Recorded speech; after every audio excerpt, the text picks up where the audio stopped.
Overmatch, overmatch, overmatch, tutti nominano questo overmatch, soprattutto quando si parla di corazzate. Ma di cosa si tratta esattamente?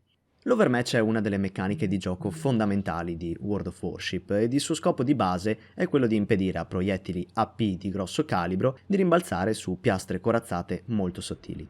Normalmente, infatti, quando un proiettile AP impatta una superficie corazzata, il gioco deve calcolare se il proiettile penetrerà o rimbalzerà a seconda dell'angolo d'impatto del proiettile. Grazie alla meccanica dell'overmatch, questo passaggio viene direttamente saltato se il proiettile è molto più grande della corazza che impatta. Questa meccanica è inoltre vastamente utilizzata per regolare il bilanciamento del gioco, con specifici livelli di armatura abbinati a diverse navi in base al loro tier e alla loro classe.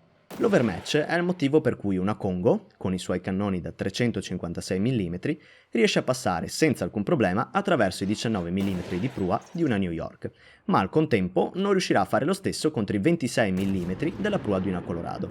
Ma quindi, preso un cannone con un calibro qualsiasi, come posso capire quanti millimetri di corazza overmatcherà il mio cannone? Cioè, quanti millimetri di corazza può ignorare il mio proiettile prima che il gioco inizi a calcolare se c'è la possibilità che rimbalzi o meno?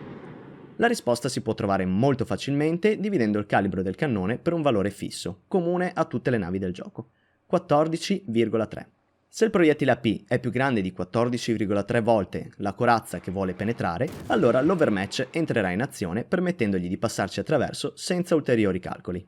Per esempio, dividendo per 14,3 i cannoni da 356 mm della Kongo, otteniamo 24,9. La Kongo quindi riuscirà ad overmatchare 24 mm di corazza e non 25, perché il numero ottenuto non viene arrotondato per eccesso. Ora sapete come funziona l'overmatch e come calcolarlo per ogni cannone.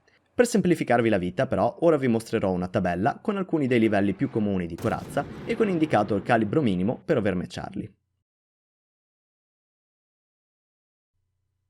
Spero che il video vi sia piaciuto e che possa esservi stato utile. Se così è stato, lasciate un bel mi piace ed iscrivetevi al canale se volete vedere altri contenuti simili. A presto!